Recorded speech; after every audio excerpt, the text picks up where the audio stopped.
বিএনপির ভারপ্রাপ্ত চেয়ারম্যান তারেক রহমান বলেছেন, যে কোনো মূল্যে দেশে গণতন্ত্র ও ভোটের অধিকার প্রতিষ্ঠা করতে হবে। গণতন্ত্রে উত্তরণে কোনো মতপার্থক্য না রাখার আহ্বান জানান তিনি বলেন, তাদের নিয়ত পরিষ্কার, জনগণকে যেসব প্রতিশ্রুতি দিয়েছেন অবশ্যই তা পালন করবেন। আহমেদ সরওয়ারের রিপোর্ট। রাষ্ট্র সংস্কারের জন্য সবচেয়ে মূল রাষ্ট্র কাঠামো মেরামতে ৩১ দফা ও জনসম্পৃক্তি নিয়ে ঠাকুরগাঁও, পঞ্চগড় ও দিনাজপুর এই ৩ জেলায় কর্মশালার আয়োজন করে বিএনপি। এতে লন্ডন থেকে ভার্চুয়ালি অংশ নেন বিএনপির ভারপ্রাপ্ত চেয়ারম্যান তারেক রহমান। অনেকে অনেক কিছু বলতে পারেন। তারেক রহমান বলেন, জনগণ বিশ্বাস করে দেশের জন্য ভালো কিছু করতে পারবে বিএনপি। মানুষের এই আস্থা বিশ্বাস অর্জন করতে অনেক ঘাত প্রতিঘাতের মধ্য দিয়ে যেতে হয়েছে।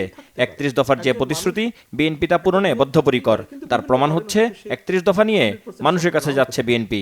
কিন্তু আমাদের নিয়ত পরিষ্কার, আমরা যা বলেছি আমরা তাই করব ইনশাল্লাহ। যা যা কমিট করেছি মানুষের সামনে আমরা সেটা করব।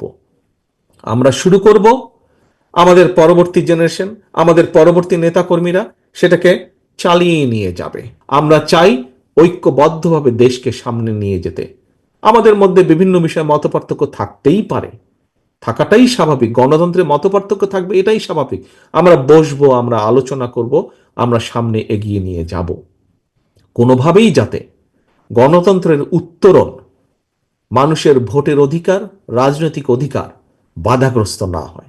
কারণ মানুষের গণতান্ত্রিক অধিকার এবং রাজনৈতিক অধিকার যদি বাধাগ্রস্ত হয়, সব কিছু তাহলে ধ্বংস হয়ে যাবে, সব কিছু বাধাগ্রস্ত হবে। একইভাবে আমরা প্রতিজ্ঞাবদ্ধ, বাংলাদেশ জাতীয়তাবাদী দল বিএনপি এবং তার প্রতিটি নেতাকর্মী আজকে প্রতিজ্ঞাবদ্ধ যে বাংলাদেশে যে কোনো মূল্যে গণতন্ত্র প্রতিষ্ঠিত হতে হবে। বাংলাদেশে যে কোনো মূল্যে মানুষের ভোটের অধিকারকে প্রতিষ্ঠিত করতে হবে।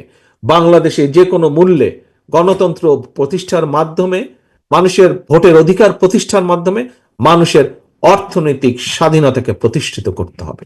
আপনাকে যদি জয়ী হতে হয়, আপনাকে জনগণের কাছে যেতে হবে। আপনার সংস্কার কার্যক্রমকে যদি আপনার চলমান রাখতে হয়, বাস্তবায়ন করতে হয়, আপনাকে জনগণের কাছে যেতে হবে। অর্থাৎ জনগণ ছাড়া কোনো উপায় নেই আমাদের। বিএনপির ভারপ্রাপ্ত চেয়ারম্যান বলেন, টিভি টকশোতে খুব আলোচনা হয় যেসব বিষয়ে, সেসব বিষয়ে বিএনপি আগেই সংস্কার প্রস্তাব দিয়েছে স্বৈরাচারের রক্তচক্ষু উপেক্ষা করে, আর অন্যরা এখন দিচ্ছেন। হ্যাঁ, আমাদের লিমিটেশনস আছে। আমরা একটি রাজনৈতিক দল হিসেবে বিভিন্ন সমস্যা, বিভিন্ন লিমিটেশনস আমাদের আছে, ভালো মন্দ সবকিছু আছে। তার ভিতর দিয়ে আমরা চলছি, তার ভিতর দিয়ে আমরা চেষ্টা করছি কিছু করার জন্য। মানুষকে যেই কমিটমেন্ট দিয়েছি সেই কমিটমেন্ট বাস্তবায়নের জন্য। আমরা কোন প্রেক্ষাপটে কোন সময়ে এই ৩১ দফা দিয়েছি। হ্যাঁ, আজ অনেকেই অনেক সংস্কারের কথা বলছেন, আমি কারো সমালোচনা করতে চাই না, কিন্তু একটি পার্থক্য আছে কিন্তু আমাদের সাথে তাদের, আমাদের উপস্থাপন, সংস্কার উপস্থাপন এবং তাদের সংস্কার উপস্থাপনের মধ্যে একটি পার্থক্য আছে। আমরা যখন দিয়েছি, আমরা স্বৈরাচারের রক্তচক্ষু উপেক্ষা করে দিয়েছি। আর অন্য যারা দিয়েছেন তারা কোন প্রেক্ষাপটে সংস্কার প্রস্তাব নিয়ে এসেছেন, কিভাবে দিচ্ছেন, এটি বিচারের দায় আপনাদের উপর আমি ছেড়ে দিচ্ছি, ওটা আমি আর বলতে চাই না। আমরা কিভাবে দিয়েছি আমি এটি আপনাদের সামনে তুলে ধরলাম, বাকিটা আমি ছেড়ে দিলাম যারা এখন দিচ্ছেন। তো এখন দেওয়ার মধ্যে তো ভাই একটা পার্থক্য থাকতেই হবে। আমি চাপের মুখে দিয়েছি, যখন নিষ্পেষিত, আমার মহাসচিব তখন জেলে, আমার পার্টির চেয়ারপারসন তখন জেলে, আমার শত হাজারো নেতাকর্মী তখন জেলে, আমার লক্ষ লক্ষ নেতাকর্মী তখন মিথ্যা গায়েবী মামলায় আদালতের বারান্দায় ঘুরে বেড়াচ্ছে। সেই অবস্থার মধ্যে আমি সংস্কার প্রস্তাব দিয়েছি। কর্মশালায় ভার্চুয়ালি যুক্ত হয়ে বিএনপি মহাসচিব মির্জা ফখরুল ইসলাম আলমগীর বলেন, ৩১ দফা মুক্তির সনদ, এর মাধ্যমে জাতিকে এগিয়ে নিয়ে যাওয়া সম্ভব। ৩১ দফায় কতগুলো মৌলিক বিষয় এসেছে, বাংলাদেশকে আমূল পরিবর্তন করে দেওয়ার চিন্তা ভাবনাগুলো এখানে এসেছে।